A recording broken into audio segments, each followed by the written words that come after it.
தாய் தமிழ் உறவுகளுக்கு வணக்கம். சீமானை தவிர போராளி யாரும் இல்லை என்ற தலைப்பில் இந்த காணொளியை நாம் காண்கிறோம். தமிழகத்தில் பல அரசியல் கட்சிகள் உள்ளன. ஆனால் பல தலைவர்கள் இருக்கிறார்கள். அவர்கள் எல்லாம் ஏசி காரில் தான் வருவாங்க போவாங்க. யாருமே காரை விட்டு இறங்கி போராட மாட்டாங்க. அப்படியே போராடினாலும் ஒரு அரை மணி நேரம் 10 நிமிஷம் போராடிட்டு போயிடுவாங்க.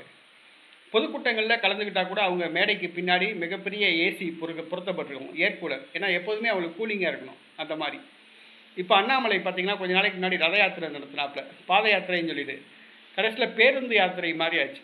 காரை விட்டே இறங்கலை. ஒரு நாளைக்கு 10 கிலோமீட்டர் தான் நடந்தாப்புல.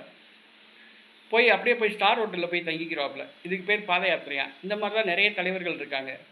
இன்றைக்கி தமிழ்நாட்டில் பொதுமக்கள் பிரச்சனைக்காக வேண்டி களத்தில் இறங்கி போராடுற ஒரே தலைவர் யாருன்னு கேட்டால் சீமான் தான். சீமானை தவிர யாருமே கிடையாது.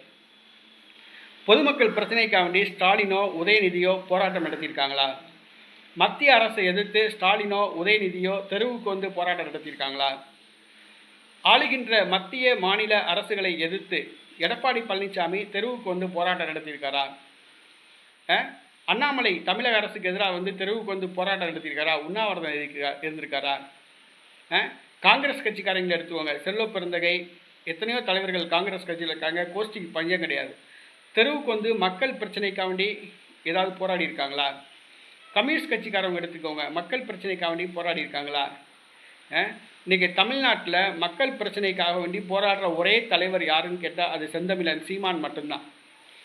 கன்னியாகுமரியில் மலைகளை பூரா வெட்டி கடத்துகிறாங்க. கேரளாவுக்கு அதானி துறைமுகம் கட்டுரை. கிருஷ்ணகிரி, தருமபுரி, ஓசூர் பக்கத்தில் எல்லாம் மலைகளை காணோம்.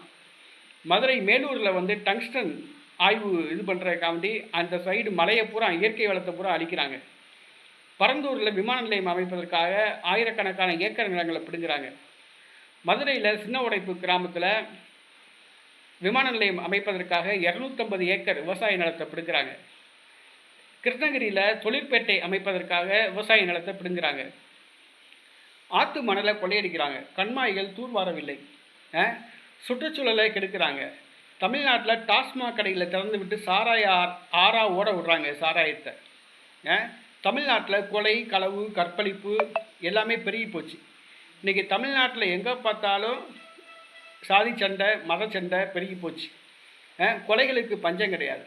இப்பேற்பட்ட பிரச்சனைகள் மத்தியில் பொதுமக்களுக்காக வேண்டி போராடுற உண்மையிலே ஒரே தலைவன் யாருன்னு சொல்லி கேட்டால் அது செந்தமிழன் சீமான் மட்டும்தான். அவரை தவிர வேறு யாருமே கிடையாது.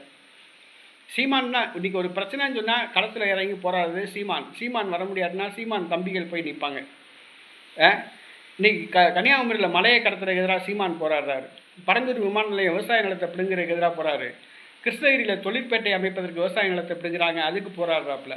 சின்னடோப்பு கிராமத்தில் விவசாய நிலத்தை பிடுங்குறாங்க, ஏர்போர்ட் அமைக்கிறதுக்கு நாம் தமிழர் கட்சி தம்பிகள் அங்கே போய் நின்னாங்க.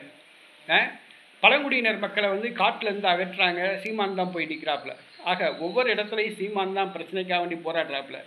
தமிழ்நாட்டில் களத்தில் இறங்கி போராடுற ஒரே போராளி சீமான் தான். இன்றைக்கி தமிழர் ஒருங்கிணைப்பு இயக்கம் சொல்லி ஒரு இயக்கம் கூட நடத்தியிருக்காங்க சீமானுக்கு எதிராக. அது திமுகவுக்கு ஆதரவாக தான் அவங்க குரல் கொடுக்குறாங்க. அவங்க மத்தியில் ஆளுற பாஜகவையோ திமுகவையோ எதிர்த்து அவங்க போராட போகிறது கிடையாது. அவங்க ஏசி காரில் வருவாங்க, பத்திரிகையாளர்கிட்ட பேட்டி கொடுப்பாங்க, சீமானை பற்றி ஏதாவது ஒரு 4 வார்த்தை சொல்லுவாங்க, வாங்க வேண்டியதை வாங்கிட்டு போயிட்டுருப்பாங்க. அதுதான் வேலை. தமிழ்நாட்டில் பொதுமக்கள் பிரச்சனைக்காக வேண்டி போராடுற ஒரே தலைவன் சீமான் மட்டும்தான்.